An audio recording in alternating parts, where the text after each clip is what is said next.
दिनै लेखा फरायनांगोन स्कुलाव थांनांगोन थांखि लानानै दावगालांनांगोन गोजौ सोलोंथाइखौ होसोथारनांगोन बर'फोरनि गेजेराव दा नेशनेल लेभेलनि साबेसे अफिसार दं नोंथांमोनहा मिथिगौना आंनि हिसाबा जुदि भुल जायाब्ला आईएएस अफिसार हेमन्त नार्जारिया दाखालि रिटायार जाबाय आसामनि अफिसारमोन बिथाङा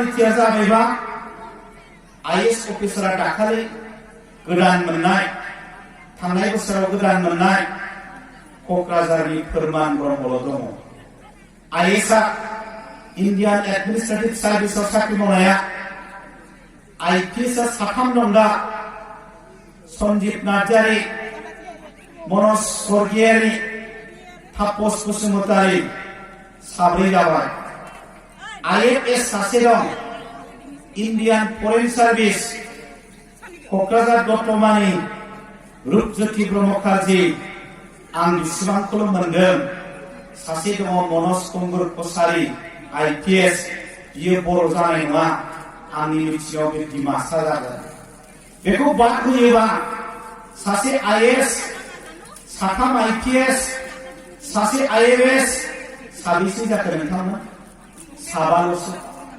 बर'फ्रा आसामाव बेसे बुरजा दं 20 लाख बर'फोरनि गेजेराव साबाल' नेशनेल लेभेलनि अफिसार बेजोंलाय बोरै जानो लाख नांगोन मालाय खम सुबुं अनजिमा थानायफ्रानो गोबां नेशनेल लेभेलनि अफिसार दं मिज'फोरनियाव केरेलियानफोरनियाव जोंनि आसामावनो मिसिंफोरनियाव कार्बिफोरनियाव जोंनिया साबाल' दा बेखौ जों बोरै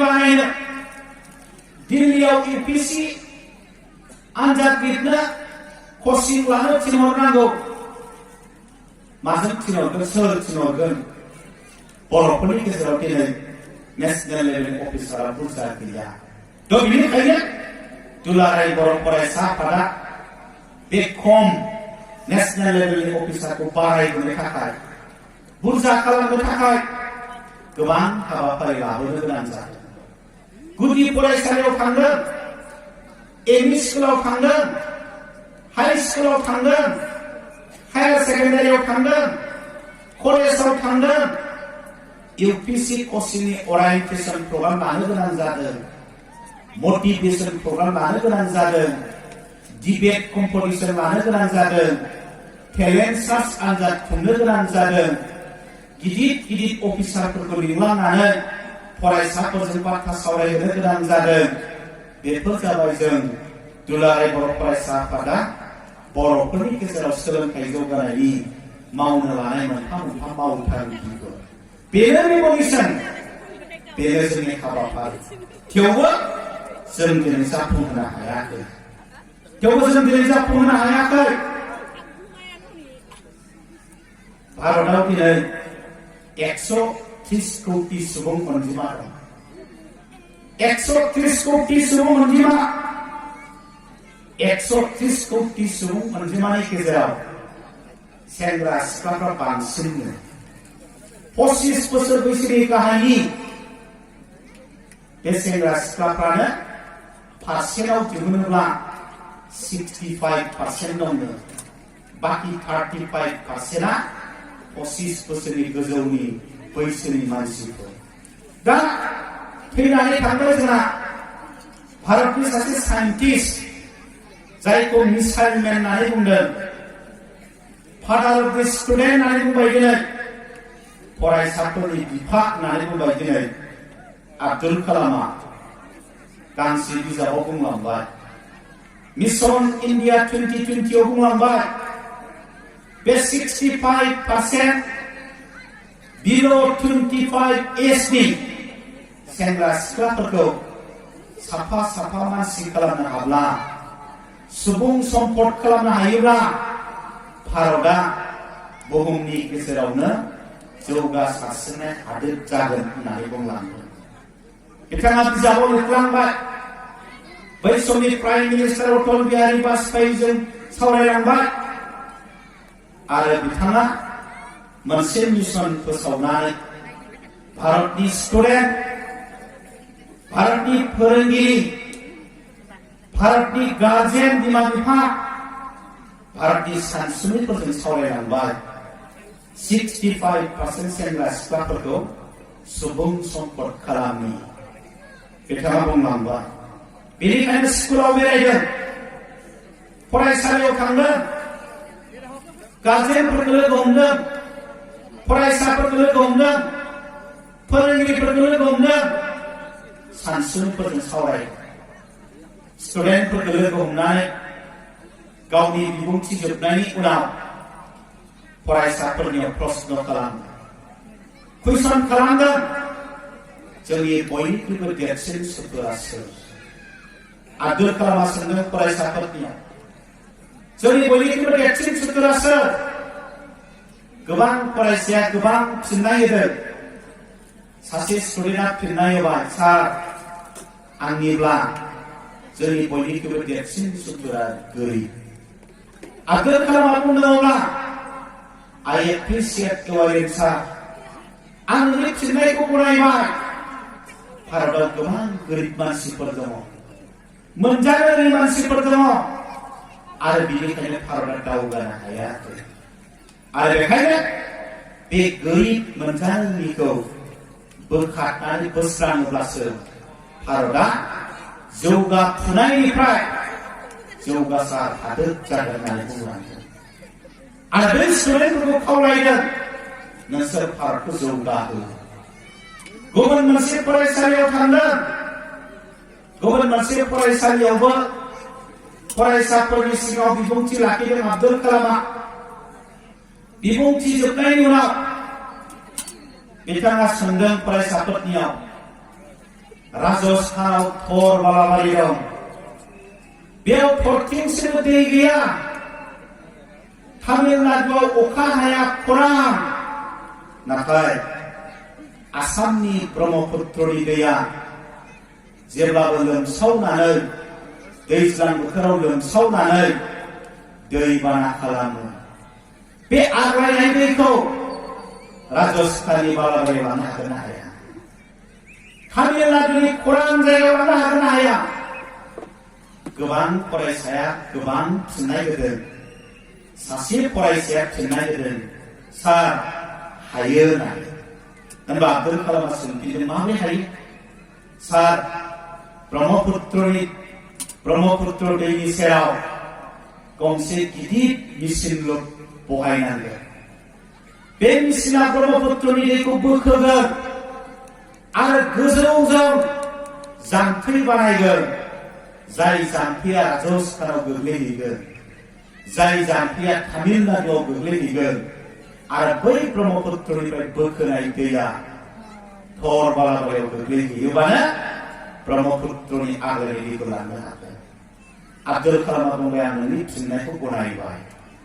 दिनै नरेन्द्र मदिया फोसावबाय, आसामनि दैमा दैसाफोरखौ ब्रह्मपुत्रजों कानेक्सन खालामनानै ब्रह्मपुत्रनि दैखौ तामिलनाडुआव राजस्थानाव लांसिगोन।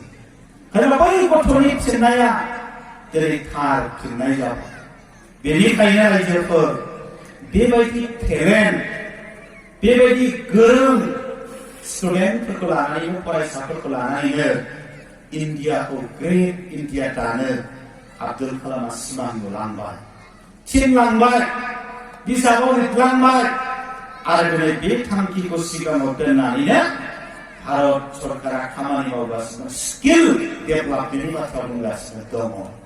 दा मा फंबायमोन, बिनानावमोन, नोंसोर जुदि कलेजाव फरायोब्ला, नोंसोर जुदि हायार सेकेन्डारियाव फरायोब्ला, नोंसोर जुदि हाइ स्कुलाव फरायोब्ला, दिनैनि बे बादायलायनाय मुगायाव, दिनैनि बे एफा गोरों गोरों स्टुडेन्टफोर थानायाव जोंबो गोरों जाफायाब्ला जों बोरै बिसोरजों जुजिनो हानो, बोरै कम्पिट खालामनो?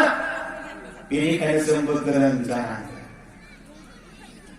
वेस्ट बेंगलनि खड़गपुर IIT, बे IIT सेन्टारनिफ्राय सासे फरायसाया first class software engineer pass जादों गुगोल कम्पानिया लोगो हमफैदोंनो गुगोल कम्पानिया बै फरायसाखौ सोंदों नोंखौ जोङो first class software engineer pass जाबाय होननानै खोनाबाय नों जोंनि कम्पानियाव साख्रि मावदो होनबा गथ'आ बुंदोंनो सार आं साख्रिखौ मावगोन नाथाय मोननै बाथ्रा मोनसे बाथ्राया जाबाय आं कन्ट्रेक्ट बेसिसआवसो साख्रि मावगोन एग्रिमेन्टआवसो साख्रि मावगोन 5 बोसोरनिल' 10 बोसोरनिल' 2 नाम्बारा जाबाय आंनि बेथना फसायथाव जानांगोन आं गनायथाव जानांगोन होनबा कम्पानिनि मानसिफ्रा बुंबायनो थिगानो दं नोंजों जों एग्रिमेन्ट खालामगोन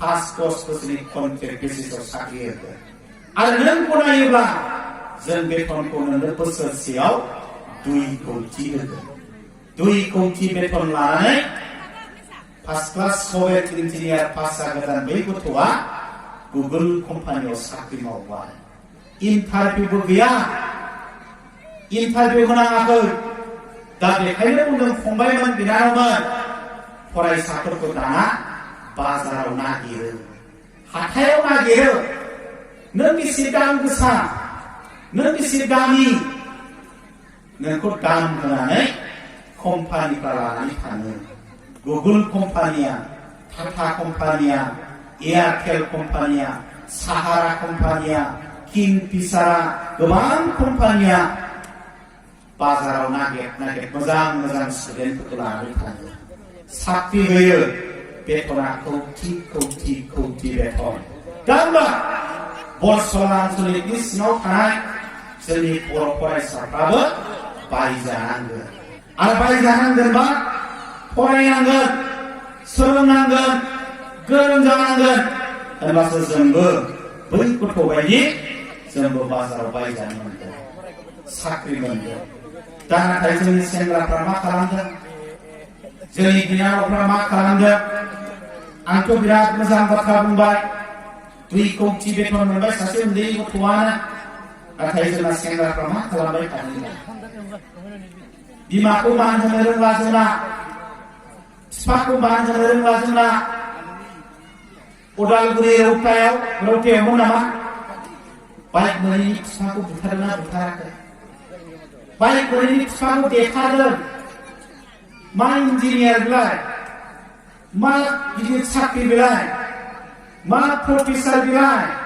बेफोरजों खोथा गैया आंनो बाइक नांगौ आरो बाइक मोनैनिनो दिनै बिफाखौ देखारदों गामिनि हाबायाव थांनो उसुबिदा मोनबाय गामिनि आथिमंगलाव थांनो उसुबिदा मोनबाय सेंग्राफोरनि सिगारेट सोबथिंनाय बोरै थांबावनो साइकेलनिफ्राय ओंखारोमोन गोदो गावनि मास्टारखौ लोगो मोनोब्ला दा ओंखारोसै 12 बाजि थंनायावसो दं बहा ओंखारनो साइकेलनिफ्राय दा बे जाबाय जोंनि आथिखालनि सेंग्राफोर जोंनि समाज बियो दा जादों भैरबकुन्दआव थांबानो जाबाय बगामाथियाव थांबानो जाबाय पिकनिक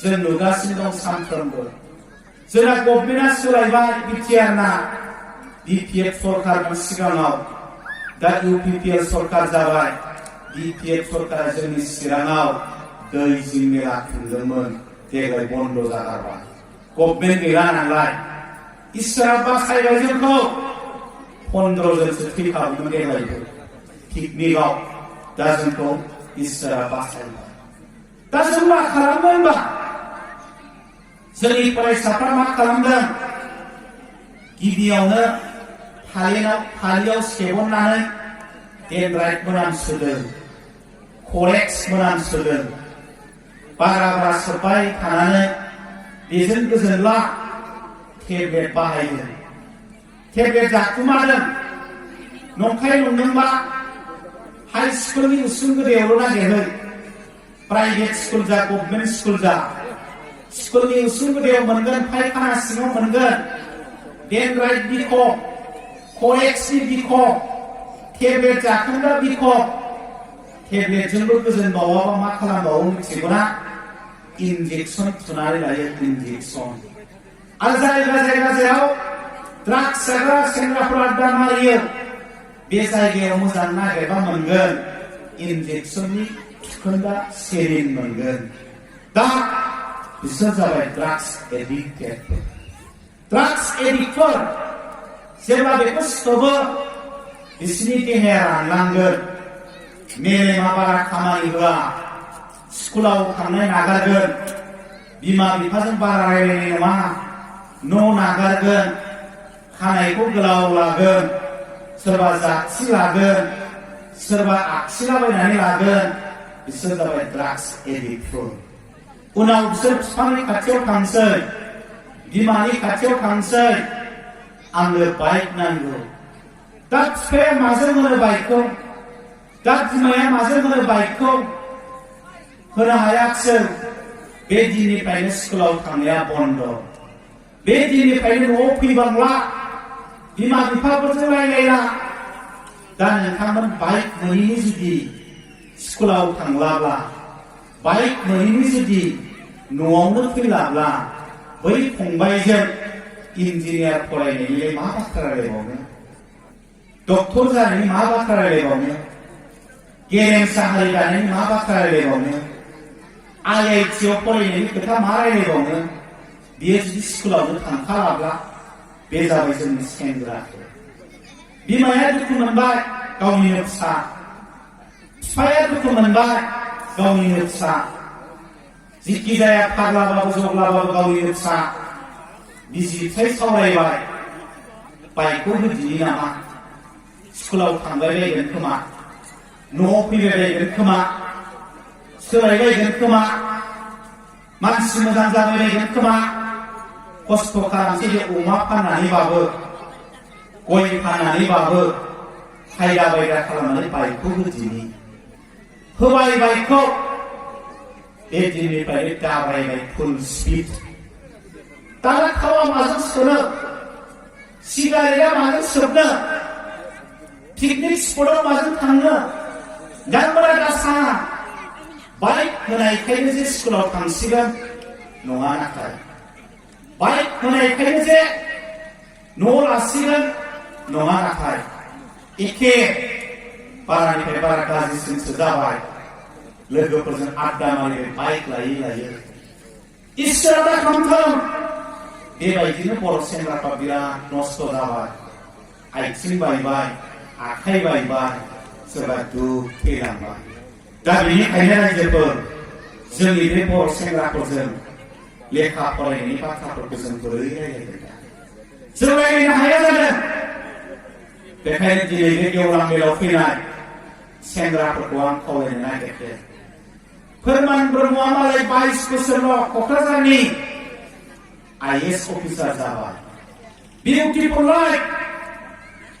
मनज स्वर्गियारिया 26 बोसोरल' IPS अफिसार जाबाय। Beautiful life. तापस बसुमतारिया 26 बोसोरल' IPS अफिसार जाबाय। Beautiful life. बेनिखायनो बिउटिफुल लाइफ खालामनो फंबायमोन, ड्राग्स गार, बाइक दाबि, खानाय गोजा दाला, खानाय जाबथाव दाला, सानफ्रोमबो फरायसालियाव थां। नों जुदि इन्जिनियार जायोब्ला नोंनि नोमफानिख्रुइ, नोंनि नोमानिख्रुइ, नोंनि बाय बाहागिनिख्रुइ दुलाराय बर' फरायसाफोरा साबसिन खुसि जागोन, बांसिन खुसि जागोन। बेखायनो सेंग्राफोरखौ खावलायगोन, बेफोरखौ गारजोबनानै गाबोननिफ्राय फरायसालियाव थां, मोजां थांखि ला, लेखा गोरों जा, खावलायगोन। जोंनि बिनानावफोरखौबो खावलायनो नागिरदों। जोंनि बिनानावफोरा क्लास 8 आव फरायनायावबो थिगानो दंथारोमोन, क्लास 9 आव फरायनायावबो थिगानो दंहाङोमोन, क्लास 10 मोनहैनानैसो माबा बोरैबा जालांबाय। मानो जाखो? बिमायाबोथ' मबाइल होथाराखैमोन, बिफायाबोथ' मबाइल होआखैमोन, बिदायाथ' होखायाखै। बिमाया सानदों, बिफाया सानदों मबाइल गैया जोंना फिसाजोना, स्कुलावबो बादा दंखायो, मबाइल लानानै स्कुलाव थांनो मोना, गैमारा खोमा सानदों।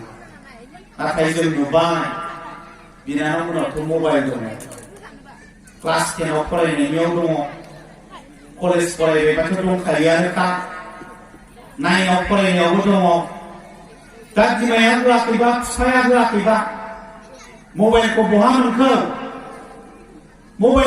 मोनखो बेलेन्सखौ माजों सोखो सोरजों रायज्लायहरखो दा मबाइल हरग्रा सोरबा दं मालाय फिसा बिमा नांलाया फिफा नांलाया बे मबाइल हरग्रा सोरबाया मालाय सेंग्रा लोगोफोर बेलेन्सखौबो बिसोरो सोना हरो हायना मुलि सिनिमाव नुवाखैसै 399 सोना हरलायनाय जिअ मिस कल खालामनो हरो थाइसे थायो थाइनै थायो जै मिस कल मोनहैबाय सोरबाया मालाय कल बेक हरफिनबाय फन हरफिनबाय भैरबकुन्द'आव पिकनिक जानो फै बगामाथियाव पिकनिक जानो फै रेस्टुरेन्टआव साहा लोंनो फै लोक्षि मेलायाव बेरायनो फै राज मेलायाव बेरायनो फै मालाय मिस कल मोननाय लोगो लोगो लेंहरबाय थांबाय पिकनिक जानो बे दिननिफ्रायनो माबा फिसाजोआ सोलायबाय रायलायनायफ्रा देलायनायफ्रा बोरैबा सोलायलांबाय खानाया गोसोम नायनो मोजांथार महरबो दंमोन बे एफा मोजांखौनो जाथि खालामजेनबाय देलायनो रोंबाय नालाय मोजां मोननाय दंसै नालाय मबाइलबो मोनबाय नालाय खानाय जाथि लानानै देलायनो रोंबाय बिमा बिफाखौ थगायफेरथारामोन बिमाया सोंबाय बहा थांनो लोगोफोरनाव थांनो बहा लोगोफोरनाव थांनो भैरबकुन्द'आवसो पिकनिक जाहैनो थांनो थगायलांबाय रावफ्रा सोलायलांबाय दा रायजोफोर खेबसेल'सो पिकनिक जानो बारायाव खेबनै खेबसेल'सो साहा लोंगोन रेस्टुरेन्टआव बारायाव खेबनै खेबसेल'सो मेला बेरायगोन बारायाव खेबनै खेबथामाव मोजां मोनलायनायाव सोलायलांबाय बेसे गोबाव मोजां मोनलायनो बोसोरसे बोसोरनै मेट्रिक पास जाजासिम पिअ पास जाजासिम बोसोरथामसिम बिनि उनाव गोथार जुलि मा क्लासाव फरायोमोन गोथार जुलि जानाय समाव सोरबा 9 सोरबा 10 सोरबा हायार सेकेन्डारियाव फरायहांदों दा नोंथांमोन क्लास 9आव फरायनायाव हाबा जानाय बिनानावजों इन्जिनियार जानायनि बाथ्रा रायज्लायजाबावो क्लास 10आव फरायनाय बिनानावा हाबा जाबायबा बे बिनानावजों डक्टर फरायनायनि बाथ्रा रायज्लायजाबावो कलेज फरायहांनायाव हाबा जाबायबा बे बिनानावजों